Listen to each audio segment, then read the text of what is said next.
Salut! Alors récemment j'ai vu la dernière trilogie La planète des singes et je voulais savoir depuis quand datait le premier film et j'ai vu qu'il datait de 1968. J'ai trouvé ça très étrange parce que ce film je l'ai vu il y a très longtemps et je pense que tout le monde connaît La planète des singes, ou si c'est pas le cas, ne connaît pas le vieux film, connaît au moins la dernière trilogie. C'est un incontournable du cinéma pour l'instant. En cherchant un peu sur le film, j'ai vu l'affiche de ce film qui m'a beaucoup inspiré. Je trouve qu'elle est vraiment belle. Je vous la montre à l'écran tout de suite là. Du coup, qu'est-ce que raconte ce film?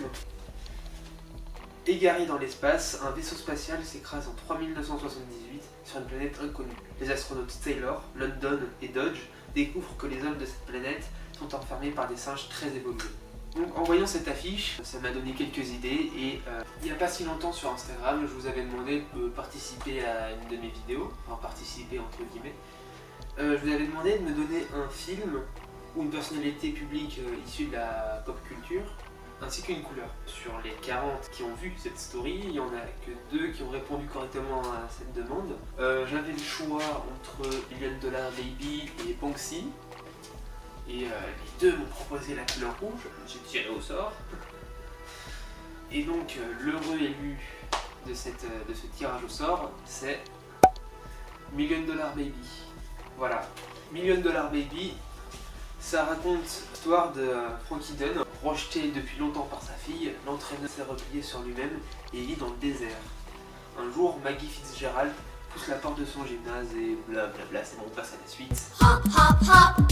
L'idée de ce concept, c'est en gros prendre le film que j'ai choisi, $1 Million Baby, et créer une nouvelle affiche en prenant le style de l'affiche de La planète des singes de 1968. Ce qui est peut-être un petit défi à relever vu que j'ai jamais vraiment fait d'affiche de film. Je vais travailler exclusivement sur Photoshop.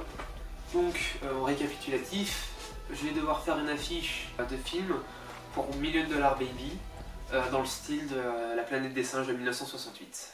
Hop, on passe tout de suite à la création, je vous explique comment j'ai fait. Salut! Alors nous voici sur le bureau. Hein. Hop! Là, il y a une petite indication là. Abonne-toi! Ouais, tout d'abord, je travaille sur un format carré. Hein, les affiches de films, c'est pas carré, mais là, je travaille sur un format carré vu que toutes mes créations, je les mets sur Instagram. D'ailleurs, qu'est-ce que tu fais là? Si tu ne t'es pas abonné à mon Instagram, va t'abonner. Hop, je te le mets juste là. Et je reprends les explications dès que tu t'es abonné, hein. J'attends. Si, j'attends. Ah, mais j'attends, hein. C'est bon, tu t'es abonné? Avant de commencer, je vais pas mettre tout, je vais pas expliquer tout ce que j'ai fait, toute la création. Parce que sinon j'allais faire une vidéo de plus d'1 heure et j'ai pas envie de perdre du temps à monter une vidéo de plus d'1 heure et je pense que vous n'avez pas plus d'1 heure à perdre non plus. Donc je vais parler, je vais expliquer sur les points les plus essentiels de l'étape de création. Et les autres parties, je vais les mettre en méga accéléré, comme ça on ne perd pas de temps. Allez hop, c'est parti. Alors quand on importe une photo sur Photoshop, quand on la glisse de notre fichier à notre bureau déjà créé, la photo s'importe directement en objet dynamique. L'objet dynamique, ça permet d'agrandir ou de réduire une image sans qu'elle perde en qualité. Ce qui est plutôt pas mal pour travailler sur Photoshop, hein, parce que si, en exemple, si on prend une image, qu'on l'écarte, qu'on la rapetisse, qu'on l'écarte et qu'on la rapetisse, elle va perdre en qualité et ça va pas être top pour notre création. Donc autant garder les objets directement en objet dynamique et ça permet de mieux travailler. Bien évidemment, avec tous les outils qu'on a à notre disposition, on ne pourra pas peindre ou gommer des choses qui sont directement sur l'image. Donc c'est un peu la limite de l'objet dynamique, mais c'est plutôt pratique parce qu'en soi, il n'y a pas grand chose à faire pour cet exemple-là. Moi, j'ai décidé de sélectionner mon personnage, donc Clint Eastwood actuellement, avec la sélection automatique, donc avec le petit pinceau de sélection, pour souci de temps et de précision, parce que pour l'instant je m'en fiche un peu, c'est censé aller vite. Mais pour l'instant, si vous avez besoin de mieux travailler la sélection, si vous voulez être plus précis, vous pouvez utiliser la plume, ce qui sera clairement mieux pour sélectionner que ce que j'ai fait, mais là j'avais besoin d'aller vite. Et bien évidemment, dès qu'on a fini de sélectionner quelque chose, on fait clic droit sur la sélection et sélectionner et masquer. Ça permet d'améliorer notre sélection.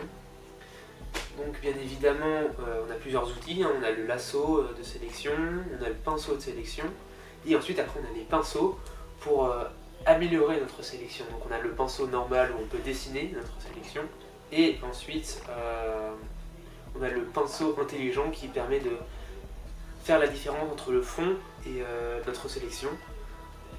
Bien évidemment, cet outil a quelques avantages et quelques désavantages. Il faut être très précis, ou en tout cas avoir un bon contraste entre le sujet et le fond, à utiliser avec précaution. Voilà. Ce qu'on peut voir sur l'affiche de début, enfin l'affiche La planète des singes, c'est la tête du singe sur le côté. Et pour faire un effet assez représentatif, je pense que l'effet découpage sur Photoshop se rapproche de ce qu'on veut faire. Bien évidemment, ça ne sera pas très beau au début. Donc dès qu'on a sélectionné notre effet, on va sur les options d'effet. Quand on double-clique après sur le calque, on va sur les options d'effet et on baisse l'opacité de cet effet. Comme ça on aura un entre-deux, ça sera déjà clairement mieux.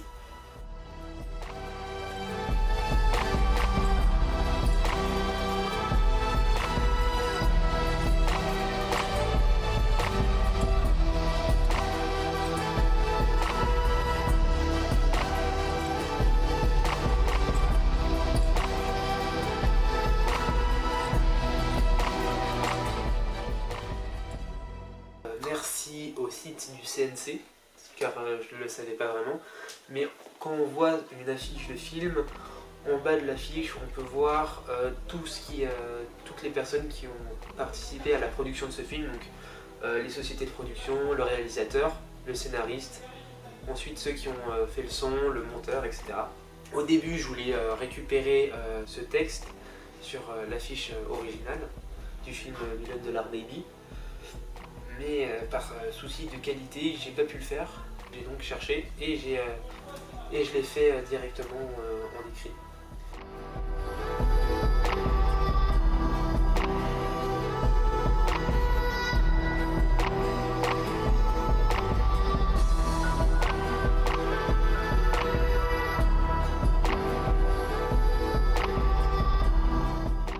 Non, on voit l'affiche. C'est pas ma meilleure réalisation, mais c'est déjà bien. Donc pour la voir en vrai, je vous invite à aller sur mon Instagram, que je réaffiche ici, que vous allez suivre d'ailleurs, et ensuite à la liker et à la partager, comme cette vidéo d'ailleurs. Allez hop, à une prochaine, abonne-toi.